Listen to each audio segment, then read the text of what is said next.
期咧嚟到咗中山嘅西區彩虹片區華人人行公園4季嘅2期嘅嚇。咁最近有考慮喺中山嘅市中心買樓嘅朋友仔咧，咁呢度咧真係好值得你過嚟對比參考啦。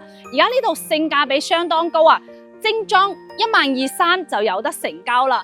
因為中山嘅市區西區呢邊咧配套咧係相當成熟嘅嚇，衣食住行咧喺你步行咧就可以實現噶啦。咁高品質嘅一個小區，由央企華人同埋咧我哋一個人行新加坡上市嘅開發商打造嘅呢一個新加坡風格園林嘅一個小區嚟嘅。大家可以睇到我哋成個小區個園林綠化咧係整得特別靚仔嘅嚇。咁而家事不宜遲啊，咁我去睇下示範單位啦。咗95平方嘅3房2衛嘅一個示範單位嚇，今次鏡頭你嚟參觀一下。首先呢邊咧做咗一個到頂嘅鞋櫃嘅位置嘅嚇，咁呢個戶型咧係相當實用嘅一個戶型嚇，同埋呢邊咧有翻個鏡櫃嚇咁做翻呢邊咧就係我哋一個餐廳以下客廳嘅位置啦。睇下呢個 L 型嘅廚房咧，相當實用啊嚇！呢邊預留好冰箱嘅位置，同埋咧有個明窗嘅設計。喺呢邊咧煮飯仲可以望住我哋小區個園林綠化嘅嚇。咁再睇翻呢邊咧就係我哋一個餐廳，擺放咗4人嘅餐台嘅嚇。咁呢邊咧客廳嚇，大概咧有4米嘅開間，可以見到咧成個客廳咧搞到兩方有咁闊落咧係相當唔錯噶啦嚇。同埋咧我哋陽台咧係超長嘅一個大陽台嚟㗎嚇，可以見到我哋成個小區個園林綠化㗎。新加坡同埋咧可以見到我哋嘅園林綠化咧係整得特別靚仔㗎嚇。咁而家呢度咧周邊嘅配套都已經係好成熟㗎啦嚇，同埋咧附近又有車可以直達到我哋香港嘅嚇。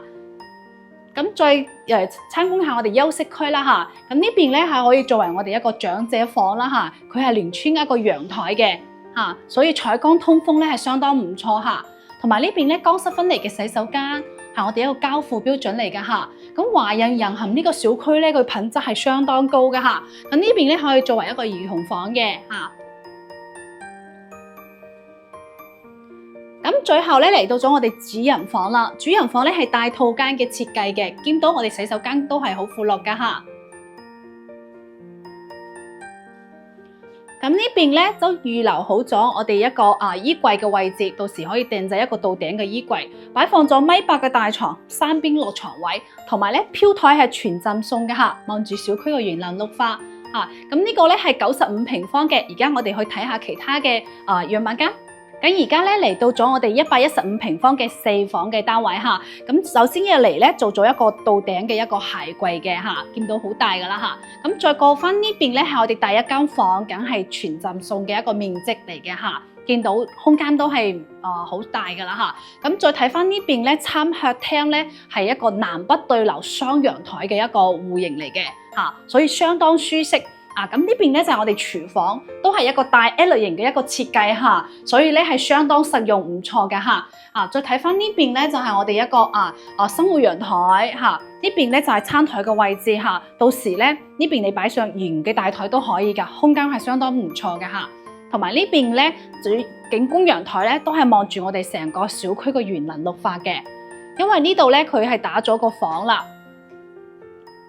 呢邊嘅送個房咧係打通咗我哋成個客廳，所以見到咧成個客廳嘅空間感咧係相當之大氣嘅嚇。如果有朋友都可以參考呢一種設計嘅嚇。咁而家再睇翻我哋一個休息區啦嚇，咁裡面咧係3個房嚇。咁呢邊咧係我哋第2間房啦嚇。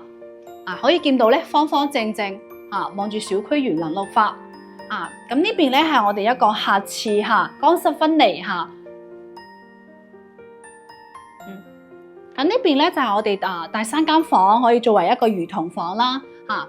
咁最後咧嚟到咗我哋主人嘅套間啦嚇。咁主人房咧同樣咧係望住小區嘅園林綠化嘅嚇。咁呢個小區咧佢綠化整得特別亮嘅嚇，所以咧平時你喺呢度休息望住小區個園林綠化咧，成個人都心情都會唔錯嘅嚇。咁呢邊咧就做咗一個衣帽間，同埋咧我哋一個乾濕分離嘅洗手間嘅嚇。